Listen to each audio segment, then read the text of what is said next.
આ કોક ચીનમાંથી યાત્રાળુ આવ્યા હતા આપણા ભારતની અંદર, અને એના વાહે ઓલો ઠેલો ટીંગાય ને એમાં સાની ભૂકી કંઈક લેતા આવ્યા, અને તેલુની ભારતની અંદર અમે બધા ચા પીતા થઈ ગયા.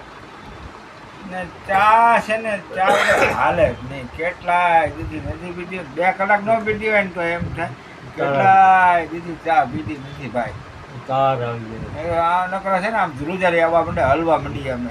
ચા ન પીધી હોય ને ત્યાં મગજ છટકી જાય અને ધ્રુજારી આવવા માંડે, ટાંગા ધ્રુજવા માંડે. ચા ન પીધી હોય તો ભાઈ અમને બંધાણી કરી ગયા. ચીનમાંથી આવ્યા હતા યુએન સેંગના, યુએન સિંગ છે ને, યુએન સાંગ, એ ચા કોઠાળમાં વાહન લેતા આવ્યા હતા ભારતની યાત્રા કરવા. ગંગા, જમુના, ગોદાવરી અને કૃષ્ણા નદી સુધી બધે આટો મારી લીધો એને ચાનું બંધારણ કરાવતા ગયા.